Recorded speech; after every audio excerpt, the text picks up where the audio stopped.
O que é a deglutição atípica?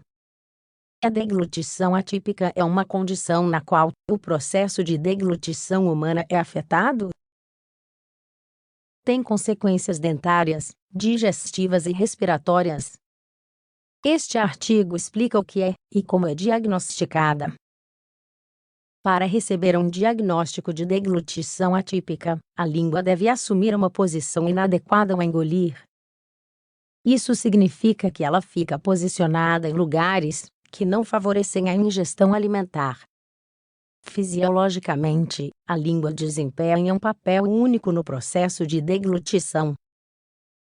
Quando o alimento entra na boca, ela é responsável por direcioná-lo para a faringe para então ser encaminhado para o trato digestivo. Se a língua assume uma posição contraproducente durante a deglutição, ou é usada de uma forma que não favorece esse trânsito de alimentos, então falamos de deglutição atípica. É um conceito mais funcional do que anatômico. Fases da deglutição.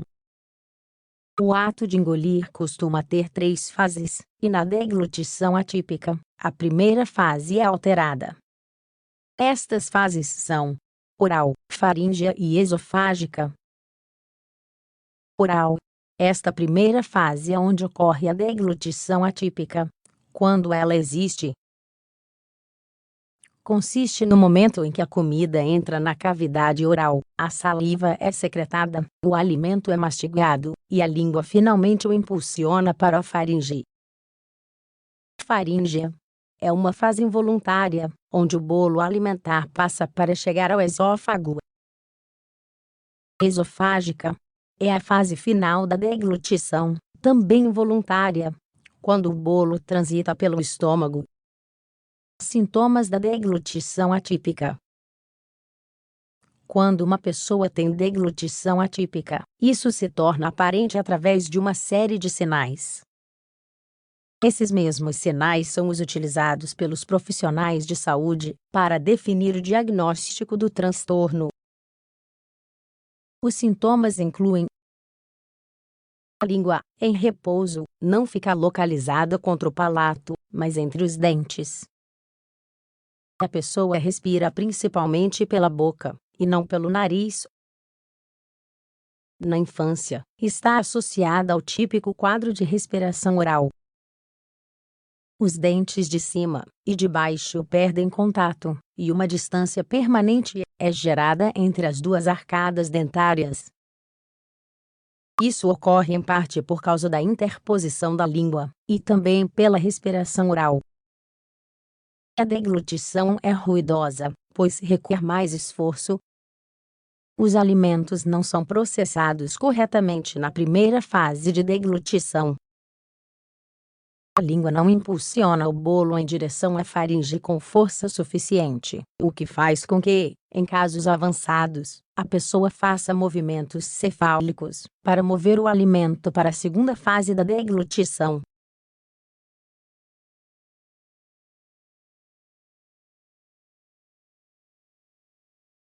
O termo apropriado é o de hipotonia muscular.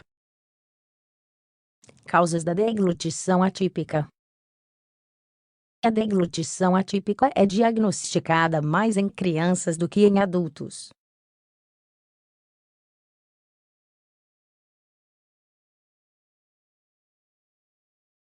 As causas mais comuns de deglutição atípica são: uso prolongado da chupeta.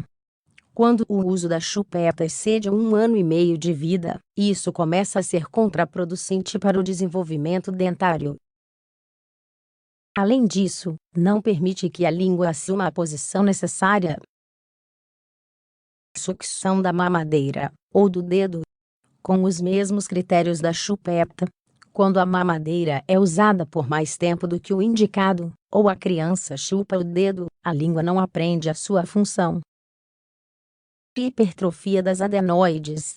O sistema de amígdalas e adenoides pode estar aumentado em tamanho em algumas crianças. Nessas condições, o ar entra com dificuldade, e a deglutição também é difícil. é uma causa que encontra sua solução no tratamento da hipertrofia com medicação ou cirurgia. Freio lingual curto. A criança pode nascer com o freio lingual mais curto do que deveria. Isso limitará os movimentos da língua, gerando um quadro de deglutição atípica. Língua presa, anquiloglossia, é uma doença rara na qual os músculos da língua ficam endurecidos. Possíveis tratamentos. Não há medicamentos para tratar especificamente a deglutição atípica. O tratamento rigoroso consiste em uma reeducação da língua e a solução mecânica da causa, que pode estar por trás do transtorno. Claro, se houver um freio lingual curto ou hipertrofia das adenoides, então uma cirurgia será realizada. No entanto, mesmo que essa base seja resolvida cirurgicamente, uma reabilitação será necessária. Um dos profissionais que costuma intervir na reabilitação é o ortodontista. Sua função no processamento é corrigir desvios dentários, para fazer com que os arcos superior e inferior assumam posições normais. O outro profissional de reabilitação fundamental é o fonoaudiólogo.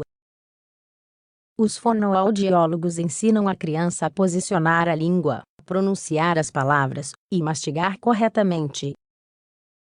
Como pais, é importante prestar atenção aos nossos filhos. Como eles mastigam, como respiram e como falam. Diante de uma suspeita de deglutição atípica, é importante consultar o pediatra,